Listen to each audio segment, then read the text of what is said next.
بسم الله الرحمن الرحیم. السلام علیکم ګرانو زده کوونکو، په دې هیله چې جوړ او روغ اوسئ. زموږ نننۍ موضوع د درس د منافق نښې دي چې 9 لوست دی او 50 صفحه ده. حضرت محمد صلی الله علیه وسلم فرمایي آیت المنافق ثلاث اذا حدث كذب واذا وعد اخلف واذا اؤتمن خان. روایت امام بخاری کړی دی. ژباړه: د منافق 3 نښې دي.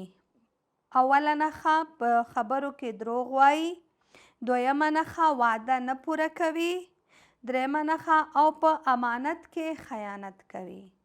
ګرانو زده کوونکو، د منافق څو نښې دي؟ 3 نښې دي. حضرت محمد صلی الله علیه وسلم ویلی دی چې آیت المنافق ثلاث اذا حدث كذب واذا وعد اخلف واذا اؤتمن خان.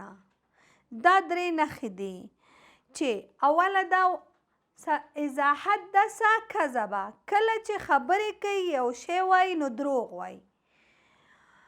واذا وعد اخلف، او کله چې ورسره یو چا سره وعده وکړي نو هغه څه کوي؟ نه پوره کوي. واذا اؤتمن خان، او کله چې څوک امانت ورکړي نو پکې خیانت کوي. ګرانو زده کوونکو، تاسو به هغه د چوپان قصه اورېدلې وي چې رمه لري او د رمې ساتونکی وي.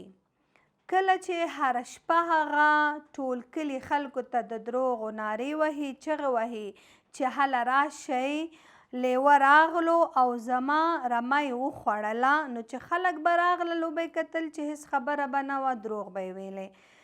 بیا به بله شپه هم تکرارا همداسې کار وکړو. کله چې په رښتیا و لیوه راغی او د هغې رمې ته زیان رسولو نو دې ساتونکي چغې وکړې، چوپان چغې وهلې خلکو ته او خلکو پرې باور نه کولو. نو دا و چې د دروغو د له امله د په رښتیاو باندې چا باور نه کولو.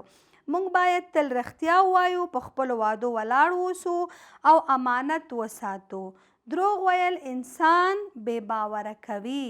دروغ ویل انسان بې باوره کوي. څرنګه چې موږ او تاسو د چوپان قصه واورېدله چې هغه به هر وخت دروغ ویلی، نو کله چې یو واقعه وه هغې کې چې هر څومره خلکو ته چغې وهلې چې راشئ زما رمې ته لیوه راغلی دی، چا پې باور نه کولو. نو همدغه رنګ باید همیشه موږ رښتیا ووایو. ښه ګرانو زده کوونکو، را به شو ستاسو کورنۍ دندې ته چې څو پوښتنې دي لاندې کلمې معنا کړئ. آیت المنافق کذب خان. د منافق څو نښې دي؟ بیان یې کړئ.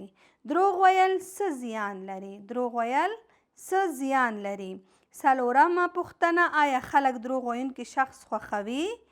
آیا خلک دروغ ویونکي شخص خوښوي؟ ښه، که چېرته غواړئ چې زموږ نور نوي درسونه لاسته راوړئ، زموږ چینل لایک او سبسکرایب کړئ. تر بیا مو ښه وخت. د الله په امان.